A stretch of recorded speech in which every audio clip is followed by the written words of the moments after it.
안녕하세요. 저희 부부가 최근에 첫 아이를 출산하면서 생활 패턴이 급격히 바뀌었는데요. 24시간 보살핌을 받아야 하는 아이 때문에 방에 있는 PC를 사용하기란 여간 쉬운 일이 아니었습니다. 그래서 논의 끝에 식탁과 노트북을 이용해 공간 활용을 할 수 있도록 물품을 구입해 꾸며보았으니 저희와 같은 고민을 하시는 분들께서 영상을 통해 도움을 받으실 수 있었으면 합니다. 먼저 노트북은 삼성 게이밍 노트북 오디세이 2019년형을 구입했습니다. 사실 맥북 프로 16인치와 정말 많이 고민을 했는데요. 노트북을 들고 다닐 가능성이 적은 저희에게는 아무래도 영상이나 사진 작업 용도의 PC이다 보니 게이밍 노트북의 고성능을 택할 수밖에 없었습니다. 이 노트북의 단점은 두 가지인데요. 못생긴 디자인과 생각보다 큰 펜 소리입니다.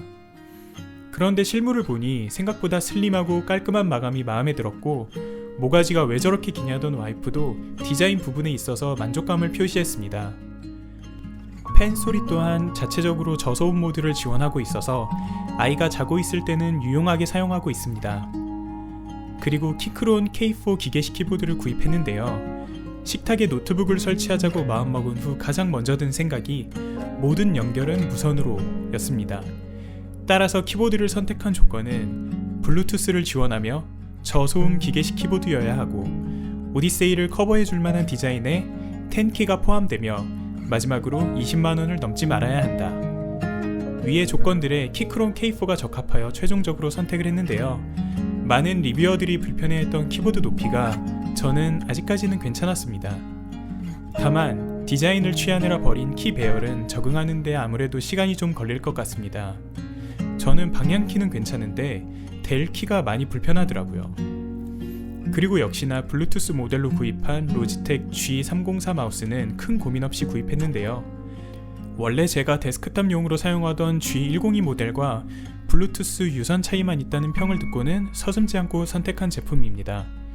실제로 비교해보니 배터리를 위해 로지텍 엠블럼에 LED를 도입하지 않은 것과 엄지로 누르는 버튼의 키감이 약간 다른 점을 제외하고는 똑같은 마우스였습니다. 다음으로는 자주 액체류를 쏟는 와이프의 심신의 안정을 위해 노트북 거치대 넥스 스탠드 K2를 구입했습니다.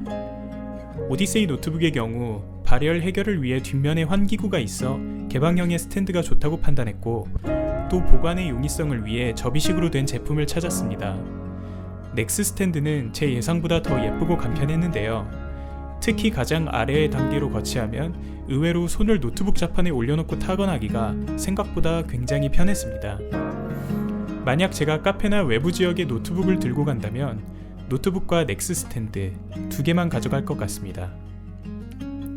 마지막으로 저희와 같이 유리 마감을 한 식탁에 노트북을 설치할 때 꼭 필요한 마우스 장패드입니다. 게이밍 장패드가 아닌 디자인적인 요소와 보관의 용이성을 이유로 도일 프리미엄 가죽 장패드를 구입하게 되었습니다. 재질이나 마감 처리가 가격대에 비해서 상당히 괜찮았으며 냄새도 거의 나지 않았습니다. 특히 말아서 보관할 수 있도록 배려해준 가죽 밴드는 디테일을 살리기에 충분했고요. 다만 가죽이다 보니 방수 처리가 다른 제품에 비해 뛰어나지 않다는 점, 그리고 무거운 것을 오래 올려두면 자국이 남는데 회복이 되긴 하지만 시간이 오래 걸리는 점 등을 단점으로 꼽을 수 있겠습니다. 이상으로 저희의 제품 리뷰를 마치며 도움이 되셨다면 구독과 좋아요, 알림 설정 부탁드리겠습니다. 궁금한 점은 댓글로 질문해 주시고 더 좋은 영상으로 인사드리겠습니다. 지금까지 AB부부였습니다.